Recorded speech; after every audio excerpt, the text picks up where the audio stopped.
As parents and teachers consider how to enhance schooling for children at home, there are many ways that reading books aloud, both online and shoulder to shoulder, can support reading development. Interactive read-alouds, which involve not just listening to the words of a book, but responding to intentional questions along the way, can support children's literacy development, extend their understanding of language, and build their comprehension skills. Rereading the same book multiple times provides children multiple opportunities to practice using academic language and to express their thinking. The purpose of this video is to support teachers and parents in generating and asking questions during read-alouds to support this deeper thinking. Researchers suggest that parents and teachers should guide students through focused, high-quality discussions on the meaning of text and, in particular, develop discussion questions that require students to think deeply about the text. In this video, we will preview types of effective read-aloud questions, listen to a second reading in a series of interactive read-alouds with intentionally planned prompts that provide students with opportunities to discuss their thinking, view a writing prompt that can be used to extend language and literacy development, and view a planning template to guide interactive read-aloud planning.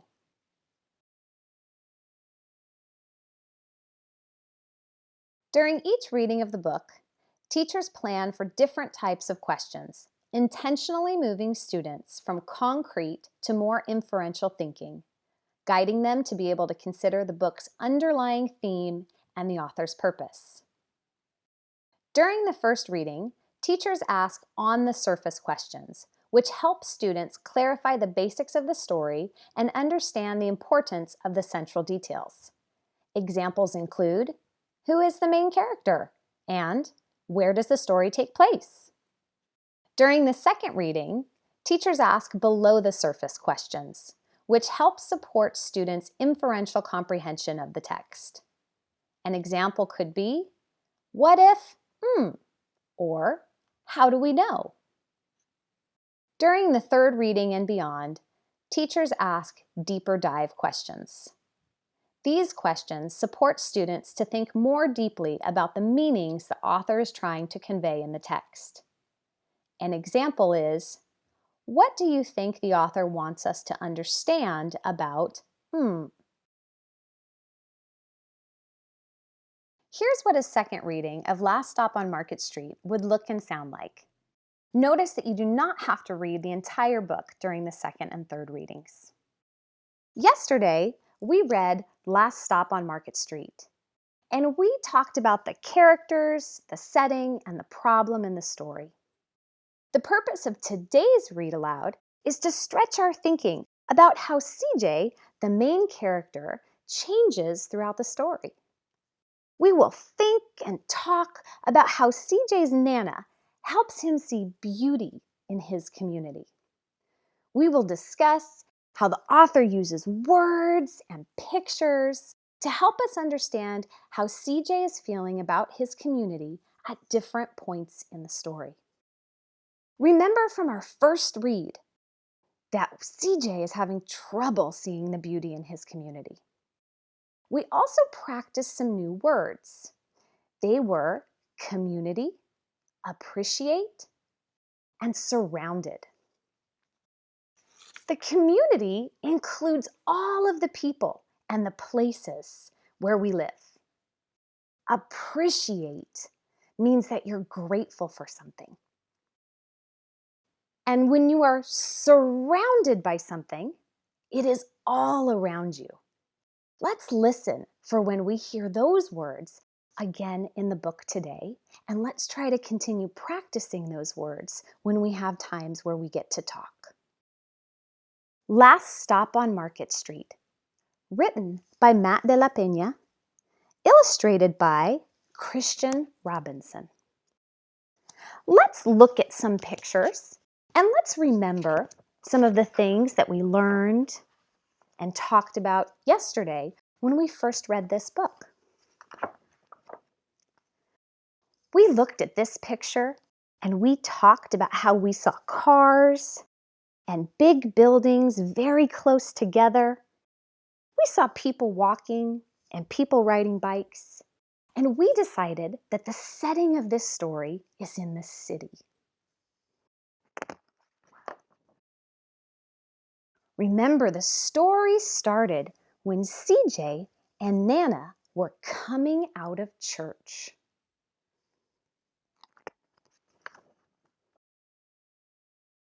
On this page, CJ and Nana were waiting for the bus, and it started to rain.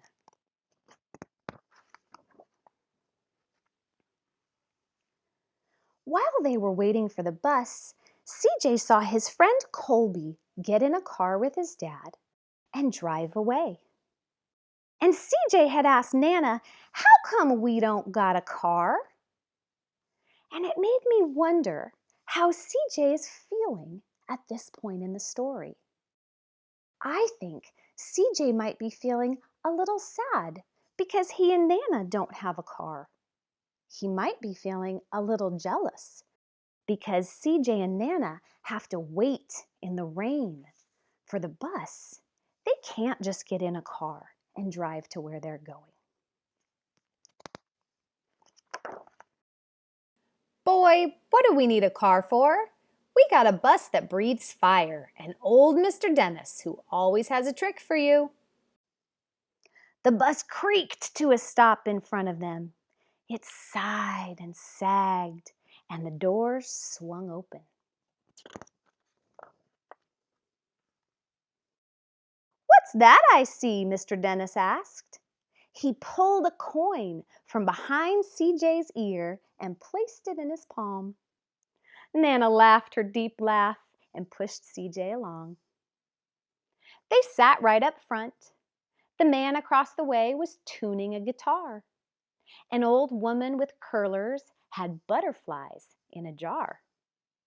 Nana gave everyone a great big smile and a good afternoon. She made sure CJ did the same. The bus lurched forward and stopped, lurched forward and stopped. Nana hummed as she knit. How come we always got to go here after church? Miguel and Colby never got to go nowhere. "I feel sorry for those boys," she told him. "They'll never have a chance to meet Bobo or the Sunglass Man. And I hear Trixie got herself a brand new hat." CJ stared out the window, feeling sorry for himself. He watched cars zip by on either side, watched a group of boys hop curbs on bikes. Do you think CJ wants to be going somewhere on the bus with Nana? Why or why not? Use the sentence frame, "I think CJ does or doesn't want to be going with Nana because..."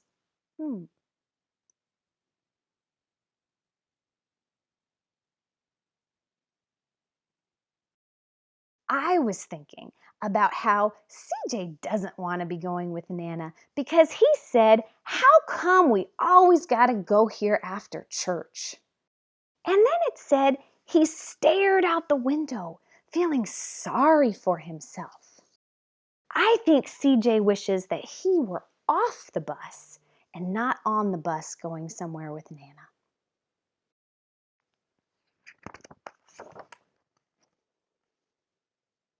Two older boys got on next. CJ watched as they moved on and stood in back. "Sure wish I had one of those," he said. These two boys have a type of a music player, and they both have an earphone in their ears. They're listening to music. Nana set down her knitting. What for? You got the real live thing sitting across from you. Why don't you ask the man if he'll play us a song? CJ didn't have to. The guitar man was already plucking strings and beginning to sing. "To feel the magic of music," the blind man whispered, "I like to close my eyes." Nana closed hers too. So did CJ and the spotted dog. What does Nana do to help CJ appreciate the world around him? Use the sentence frame, Nana helps CJ appreciate the world around him by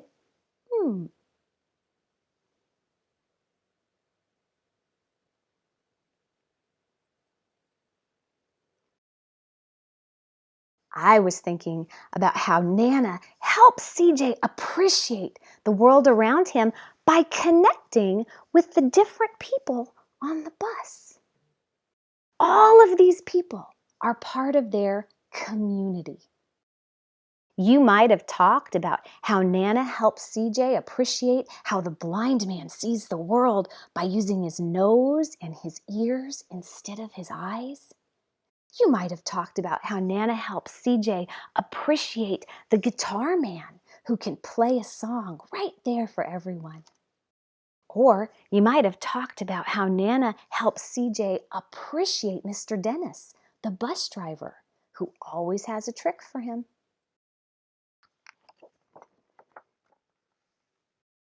And in the darkness, the rhythm lifted CJ out of the bus, out of the busy city. He saw sunset colors swirling over crashing waves, saw a family of hawks slicing through the sky, saw the old woman's butterflies dancing free in the light of the moon. CJ's chest grew full and he was lost in the sound, and the sound gave him the feeling of magic. I noticed that CJ is feeling happy and free when he heard the music. I'm wondering, how is CJ starting to change? How did he feel before? How does he feel now? Would you use the sentence frame, CJ used to feel but now he feels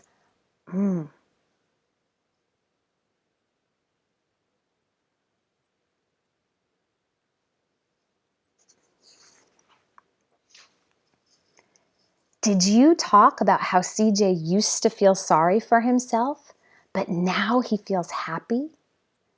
The author even chose to use the word magic to describe how CJ is feeling right now.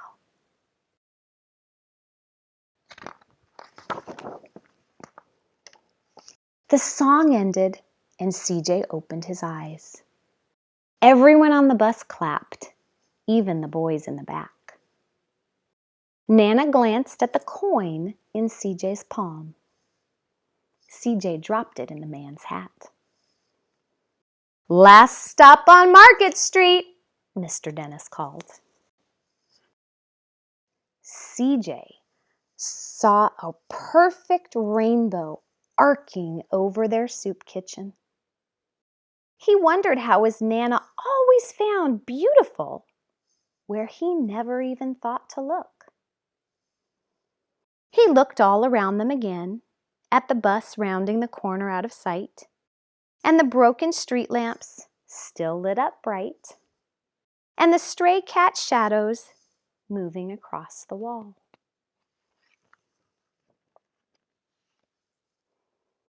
When he spotted their familiar faces in the window, he said, "I'm glad we came."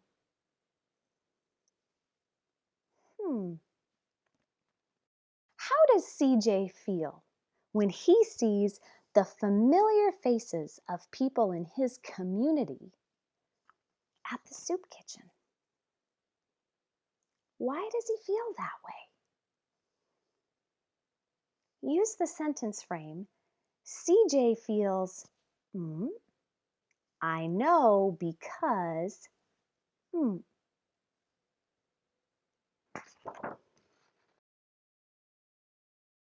And on the very last page of the book, we can see CJ and Nana working at the soup kitchen, serving their community. And I can see that CJ's very happy to be doing that. After doing an interactive read aloud where students have had multiple opportunities to talk about the book, language development can be extended and supported by offering students a writing prompt. After the second reading of Last Stop on Market Street, you could ask students to think about the prompt, how does CJ change in the story? Provide students with sentence frames such as, CJ used to feel, now he feels, he changed because, Before students write, it's important to provide them with time to first think about the question. This is especially important for English learner students.